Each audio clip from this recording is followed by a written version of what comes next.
like the crazier and deeper parts of this video, which is why you're basically here, my Instagram and my LinkedIn are in the description box. So if you want, you can go ahead and follow me over there, because this is how we build a community and sustain a community, by really following each other on social media.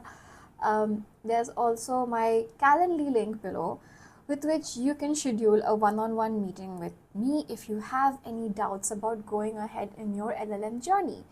And aside from that, my email is also down in the description box, so you can go ahead and drop me some emails if you want, if you have any doubts, and we can get to the conclusion of those doubts. And before we get in further, I should introduce myself. I did my master's in law from University of Southern California, Gould School of Law, with a specialization in entertainment law, and I am so blessed that I chose that university. Personally, for me, that was the best thing ever. It was the best university, best set of friends, the best professors, the best everything, the best opportunities. Post which I worked briefly with the district attorney's office in Los Angeles, and then I started working at a law firm in New York City, which was an entertainment law firm. And post which I moved back to India, and I have been practicing intellectual property and entertainment law ever since. So I hope all the advice in this video is beneficial to you and you make some use of it, and hopefully we will see each other more often from now on. So here are the things that you must do before you start your LLM in the US. So the most important thing to do right now, which is July 2025, before you are on that flight till the United States, before your session starts end of August or early September, is that you understand whether you want to take the New York or the California bar exam. And you're probably like, oh my god, that is literally in July next year or like February next year. Why should I worry about it now?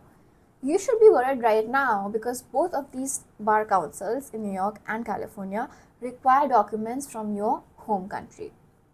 Both of the requirements for these I have linked down below in my description box, which is to the respective websites. Apart from that, the New York bar, even if you are an attorney of good standing from your own country, requires you to submit several other documents which may be linked to your university. And more often than not, I have seen that universities are not very they just don't want to comply with students most of the time. So if you're an ex-student, I guess good luck to you.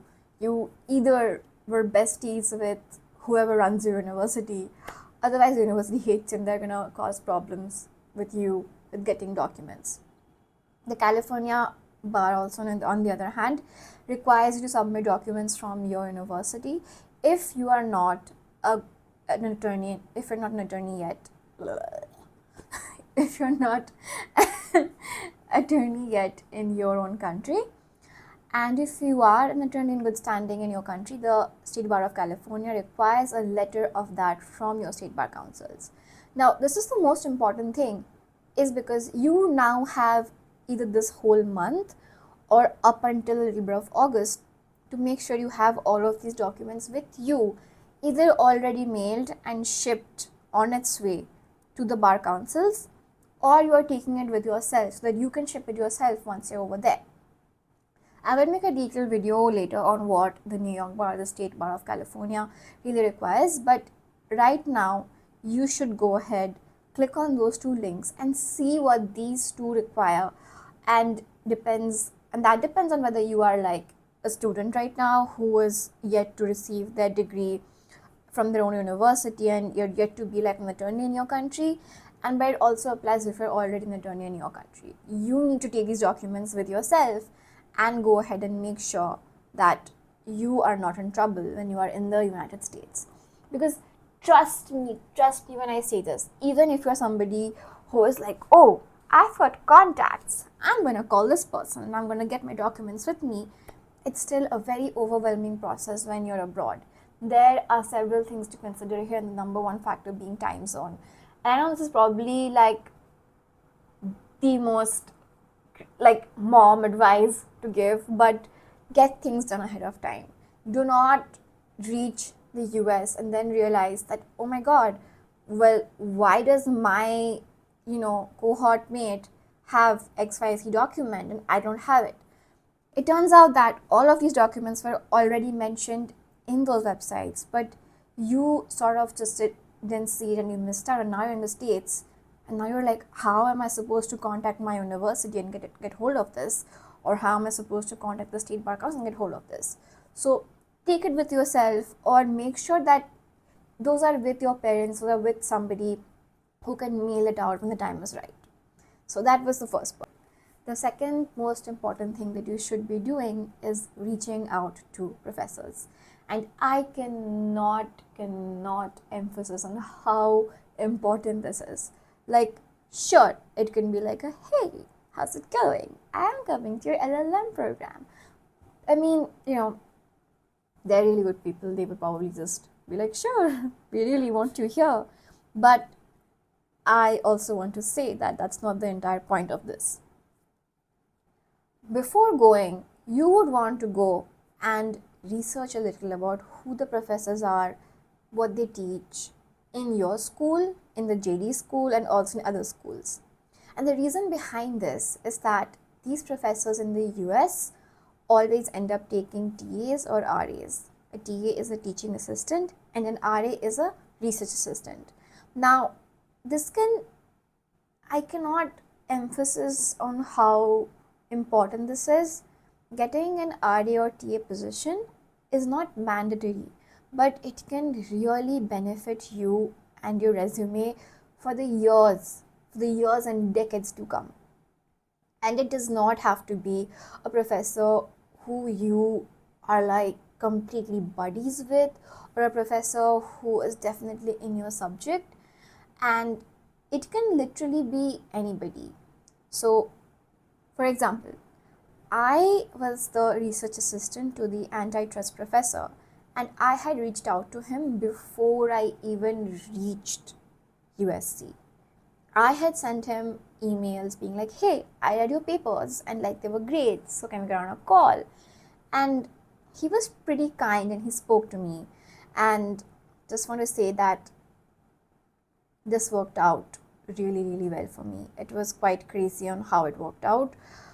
I became the RA, so not only was I getting paid, which is a great benefit if you're living in the US and you're a student, and regardless of whether you have just left your job and you have started an LLM, or you are just a student, like you were studying and you're a student again, it's always such a benefit to have that sort of money with you. So that money is great, but it also added, I think, insane value to my resume, which will help me for the next few decades to come.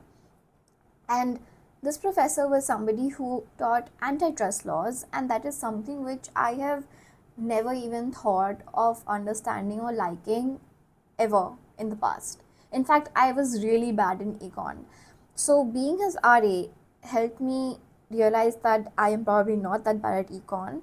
So I took up his class, which was also a JD class, which was really hard, but it helped me push my boundaries. It helped me, earn money. It also helped me really have something beneficial in my resume, and it helped me form a contact which is going to help me forever throughout my life. So when I say reach out to them now, really look up these professors.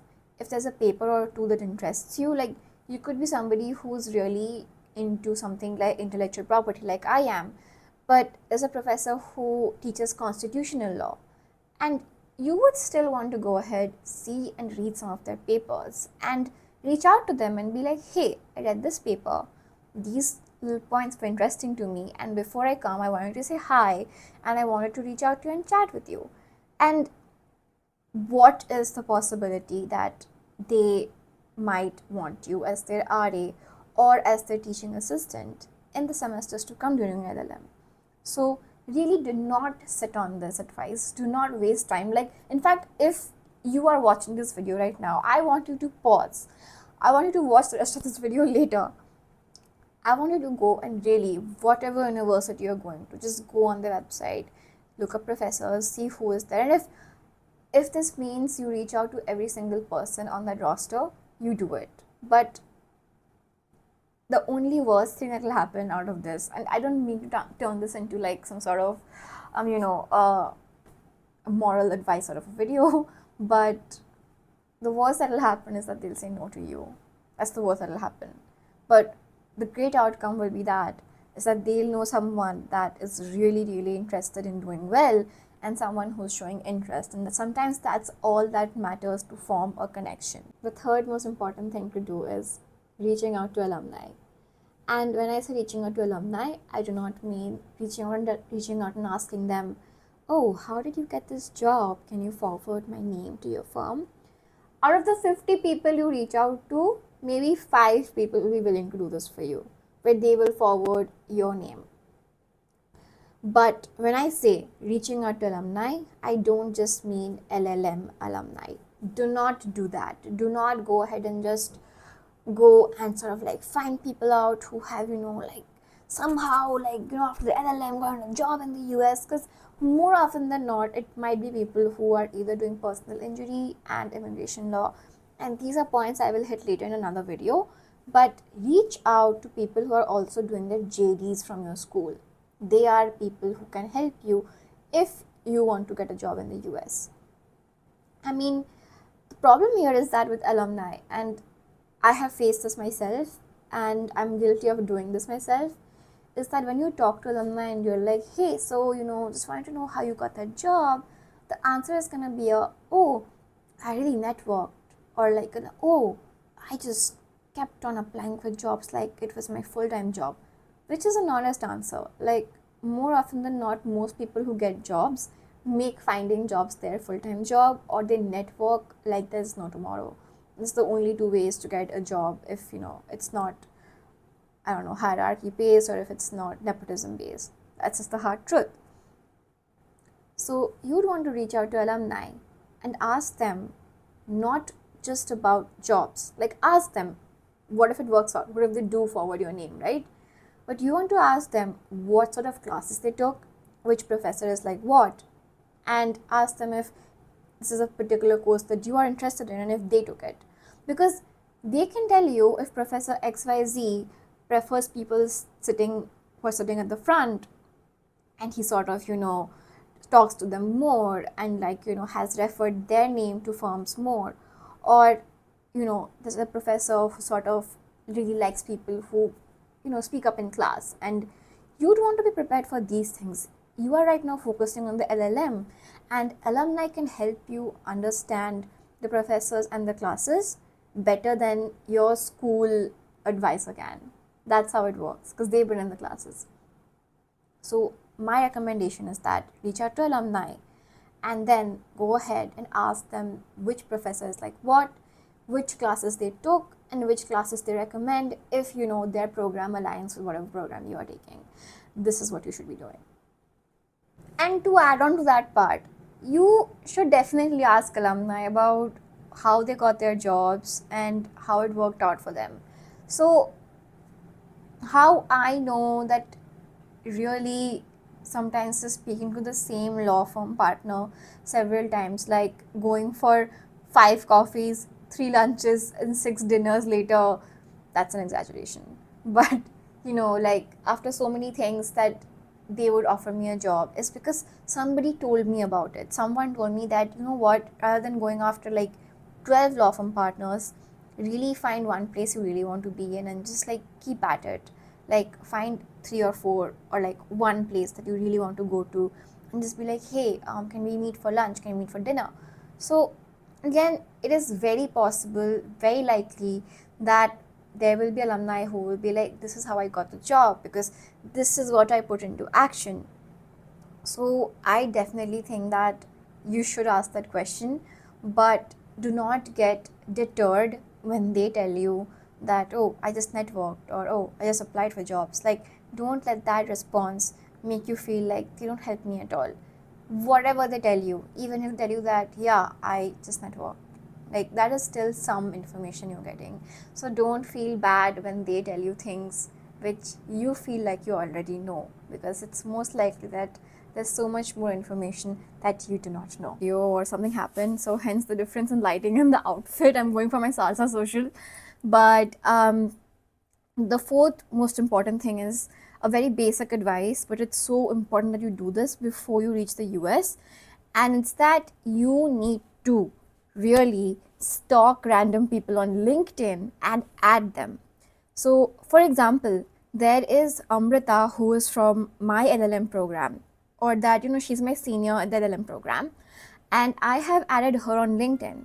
And LinkedIn does this cool thing, right, where they will just suggest like 15 random people that you don't even know, but they are somehow related to Amrita. Like they have probably worked with her, or they were in the program with her before you, or there's someone they know professionally from their country, or they are just somebody Amrita chanced upon on LinkedIn, just like you are chancing upon a random Paul on LinkedIn, right? So what you do here is that you go take your time out, like take 30-40 minutes out in the day, and really when you're adding people from your school, like this is related to that whole point of adding alumni, speaking to them. So when you're adding alumni, you also find these random 10 to 12 people and you go and see their profiles. And LinkedIn will tell you right there that, senior associate, whatever, XYZ law firm, or associate at entertainment law. And the moment you see that, you hit the connect button if that interests you or works for you. Like say someone like you is interested in arbitration, and Amrita is also interested in arbitration, and your LLM is also in arbitration, and you are gonna go and also add Samantha, Paul, Chelsea, who have now popped up and they also work in arbitration. Once you are going to their profile to tap on that connect button, you may also see where they work, right? So you want to go, and if this aligns with you, if the work that they are doing aligns with you, it falls into place with what you want to do later, you go and see where they're working. You look up that law firm, look at that company, and see who the managing partner is there, senior associate, legal intern, whoever you can sort of, reach out to and speak to for a job or for other connections ahead. And the reason I say that this is important to do before you head out for your LLM, before you board that flight, is because this is so time taking and it's so painstaking. Like it's just sending a text, right? But it's still a lot of work, which is why now that there's this little time that you've got where you're saying goodbye to people and you're packing your stuff and you're like going through all these emotions, really also look at the profiles of these random people, see where they have worked, and they could totally be like anywhere. They could have gone to London School of Economics, they could have gone to NLSIU, they could have gone to Harvard, they could have gone to your school or Penn State, anywhere. But if they are somebody who has worked or they have been working in a field that interests you, or like you reach, and again I've said this before, like you reach out to 50, 100, 200, 300 people, and maybe 3 people are going to respond back to you from that.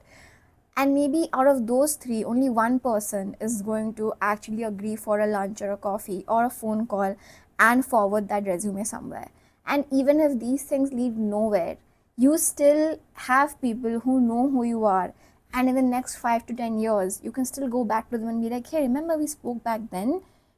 How about we speak again now, and I need help here? So it's all beneficial. So do it now during your LLM. Focus on your academics, focus on doing other things, which I will cover in other videos. Focus on really learning, but like right now, use this time to connect to more people, because if you connect with people right now, it's still 12 more people that you know before you have even reached the US, and they could be anywhere. So this is very important. I had done this and it really helped me. I have met some of the best lawyers who have really helped me in my career, and I really hope you all do the same.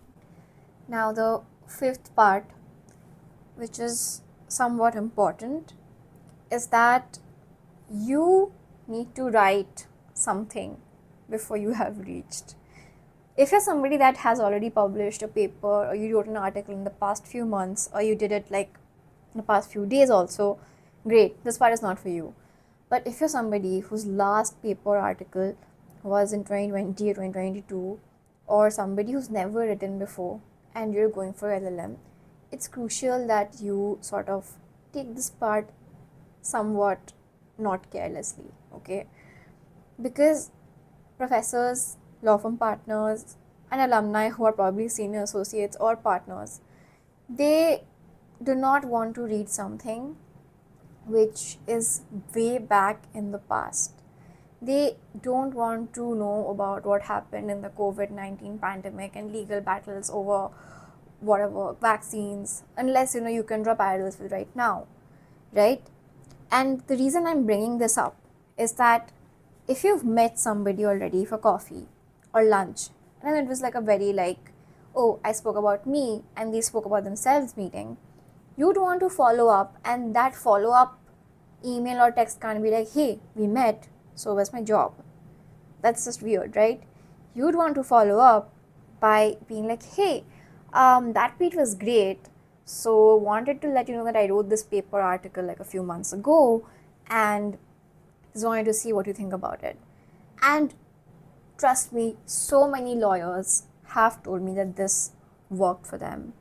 And I am only sharing this information because at least, I don't know, I don't have a number, but so many people have told me that they wrote something, sent it to a senior associate, sent it to the managing partner of some firm after the first meeting or whatever, and said that, hey, I wrote this, just wanted to see if you want to read it.